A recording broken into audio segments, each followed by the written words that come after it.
जब भी बात नवरात्रि की आती है तो हमारा दिमाग पाठ पूजा, देवी माँ की अर्चना आरती तक ही सीमित रह जाता है। लेकिन क्या आप जानते हैं कि नवरात्र का त्योहार क्यों मनाया जाता है? इसकी मान्यता क्या है?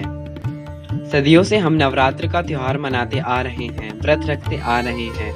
देश के अलग-अलग हिस्सों में अलग-अलग तरीकों से इस त्योहार को मनाया जाता है। कहीं कुछ लोग पूरी रात गरबा और आरती कर नवरात्र के व्रत रखते हैं, तो वहीं कुछ लोग व्रत और उपवास रख माँ दुर्गा और उसके 9 रूपों की पूजा करते हैं। लेकिन इस नवरात्र के पीछे असल कहानी क्या है?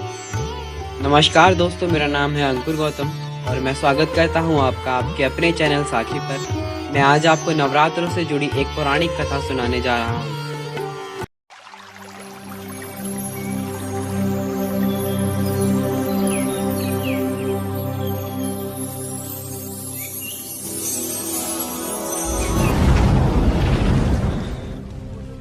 महिषासुर नाम का एक बड़ा ही शक्तिशाली राक्षस था। वो अमर होना चाहता था और इसी इच्छा के चलते उसने ब्रह्मा की कठोर तपस्या की। ब्रह्मा जी उसकी तपस्या से खुश हुए और उसे दर्शन देकर कहा कि उसे जो भी वर चाहिए वो मांग सकता है।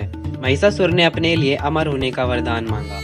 महिषासुर की ऐसी बात सुनकर ब्रह्मा जी बोले, जो इस संसार में पैदा हुआ है उसकी मौत निश्चित है, इसलिए जीवन और मृत्यु को छोड़कर जो चाहो मांग लो। ऐसा सुनकर महिषासुर ने कहा, ठीक है प्रभु, फिर मुझे ऐसा वरदान दीजिए कि मेरी मृत्यु ना तो किसी देवता से हो, ना किसी असुर के हाथों हो और ना ही किसी मानव के हाथों, अगर हो तो किसी स्त्री के हाथों हो। महिषासुर की ऐसी बात सुनकर ब्रह्मा जी ने तथास्तु कहा और चले गए। इसके बाद तो महिषासुर राक्षसों का राजा बन गया।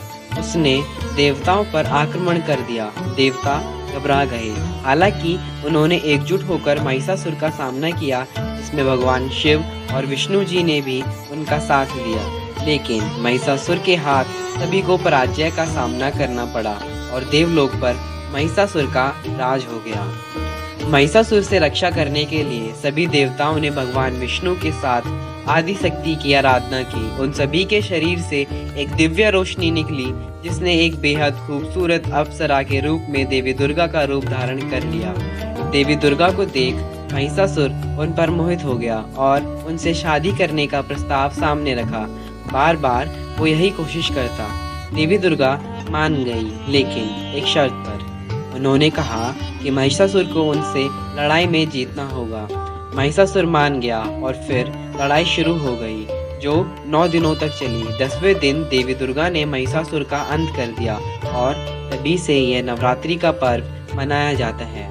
तो दोस्तों, अगर आपको यह हमारी कहानी अच्छी लगी हो तो उसको लाइक करें, शेयर करें और कमेंट करके ज़रूर बताएं। धन्यवाद।